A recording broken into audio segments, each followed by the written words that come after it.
এখানে মন্দিরে আসার পর আমার সাথে এইরকম একটা ঘটনা ঘটবে সত্যিই আমি বুঝতে পারিনি। তো চলো তোমরা ভিডিওটা শেষ পর্যন্ত দেখতে থাকো, তাহলে তোমরা বুঝে যাবে আমার সঙ্গে কি হয়েছিল। তো এর আগের ভিডিওতে তোমরা দেখেছো দুপুরবেলায় এসে বাবার মন্দিরে ভোগ দিয়ে গিয়েছিল। তো তারপর বিকেল 4টের সময় ওনারা ভোগগুলো দেওয়া বিলি করে। তো 4টের সময় প্রচন্ড রোদ্দুর থাকায় ভোগটা আনতে আসতে পারিনি। তো এখন দেখতে পাচ্ছ তোমরা সন্ধেবেলা আমি ভোগটা আনতে এসেছি। তো ওনাদের কথা মতো ওনারা কুপন দেখালে যেহেতু ভোগ দেবে বলেছিলেন, তো সেই মতো আমি এখানে আমার কুপনটা দেখাই।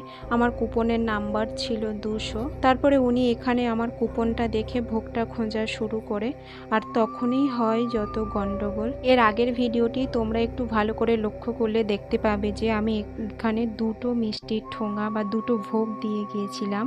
তো উনি এখানে অনেক খোঁজাখুঁজির পরে আমাকে একটাই ভোগ দেয়। তারপর এখানে আমি ওনাকে বলি যে আমার 2টো ভোগ দেওয়া ছিল। তারপর উনি এখানে আমার কথাটা শুনে একটু অবাক হয়ে গিয়েছিলেন এবং উনি যথেষ্ট পরিমাণে খোঁজাখুঁজি করেছিল, কিন্তু না পাওয়াতে উনি আমাকে ওখান থেকে কিছু মিষ্টি দিয়েছিল। তো আমি অনেক বারণও করেছিলাম, আমি ভেবেছিলাম যে যা হয়েছে হয়েছে, তো দিতে হবে না। তো তারপরে উনি আমার কোনো কথাই শুনেনি, দিয়েছিল। যাই হোক, এরকম একটা ঘটনার সম্মুখীন হতে হবে সত্যি আমার আগে থেকে ভাবার ছিল না। তো যাই হোক, তারপরে এখানে দেখো কত সুন্দর কীর্তন গান হচ্ছিল, তাই আমি এখানে বসে কিছুটা সময় কীর্তন গানও শুনছিলাম। আর আমার মতো কীর্তন গান শুনতে তোমরা কারা কারা পছন্দ করো কমেন্ট করে জানিও। আর আজকালকার দিনে এরকম অনুষ্ঠান হলেই তো দর্শক একটু কমই দেখা যায়। এখানে কীর্তন গানের সঙ্গে সঙ্গে বাবার সন্ধ্যা আরতিও হয়েছিল।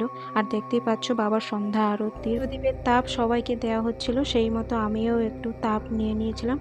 এবং আর বেশি সময় সেখানে ওয়েট করিনি, যেহেতু বাইরে আমার আরও একটা কাজ ছিল, সেই মতো তো সেখান থেকে আমি বেরিয়ে চলে এসেছি। তো তারপরে এখানে তোমরা দেখতেই পাচ্ছ আমি একটা টেলার দোকানে এসে পড়েছি।